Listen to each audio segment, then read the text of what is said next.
Ça a été un match un peu compliqué pour une première, c'est normal.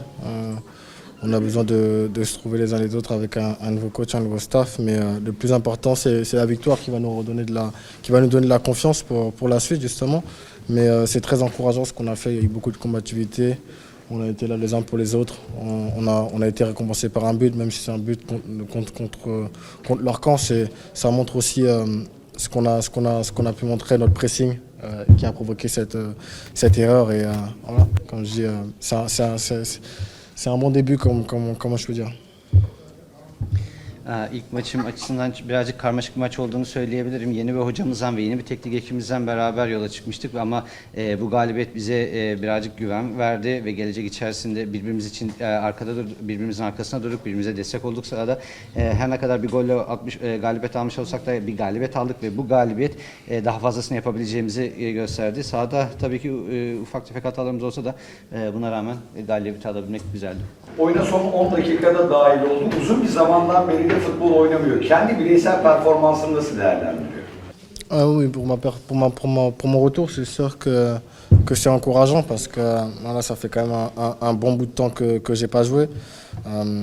On a un plan bien défini pour moi avec le staff pour justement éviter cette rechute. Comme j'ai dit, c'est 10 minutes qui sont très importantes pour moi, pour la confiance, parce qu'éloigner des terrains pendant un bon bout de temps, 10 minutes, c'est comme si c'était 90 minutes, même si ça ne l'est pas, mais c'est très important pour moi et j'espère avoir plus de minutes pour la suite pour continuer à aider l'équipe. Benim geri dönüşüm açısından çok cesaretlendirici oldu diyebilirim. Yeni ekibimizden beraber yolumuza çıktık. Benim açımdan da iyiydi ve yaşamış olduğum o düşüşten kurtulabilmem açısından çok önemliydi. Benim açımdan çok önemli ve cesaretlendirici bir maçtı diyebilirim. 10 dakika oynamış olsam bile 90 dakika oynamış gibi hissettim. Gelecekte de umarım daha fazla dakikalar bulup takıma yardımcı olabilirim. Soracağım, taraftar inanılmaz bir tezahürat yaptı ve Pepe'yi zaten sabırsızlıkla bekliyordu Trabzonspor taraftarı. Taraftar nasıl buldu, heyecanlandı mı? Çünkü gerçekten çok özel bir karşılama oldu, taraftarın tepkisi. Comme j'ai dit, les supporters ont été magnifiques à mon arrivée à l'aéroport. Maintenant, ils me l'ont encore montré ici parce que pour moi, c'est une première ici. Donc, c'est sûr qu'encore un magnifique accueil pour eux de ma part, de leur part pour moi. C'est sûr que ça fait plaisir, comme j'ai dit. Ça donne beaucoup de force. Ça m'a donné beaucoup de force pour ces 10 minutes. Mais c'est aussi encourageant parce que là, ils me supportent, mais ils supportent aussi l'équipe. Donc c'est très encourageant qu'ils fassent ça dans un match. Ça donne de la force à toute l'équipe et c'est encourageant. Daha evvel taraftarlar için söylemiştim zaten. Harikalar gerçekten. Havalimanında bana göstermiş oldukları sıcak karşılamayı zaten bahsetmiştim. Benim ilk maçım olduğu için bu karşılama benim açımdan çok cesaretlendirici oldu. Onlar için de gerçekten iyiydi ve bu beni çok mutlu etti. Bize de aynı zamanda güç veriyor bu tavırları. 10 dakika olmasına rağmen gerçekten çok güç verdi diyebilirim.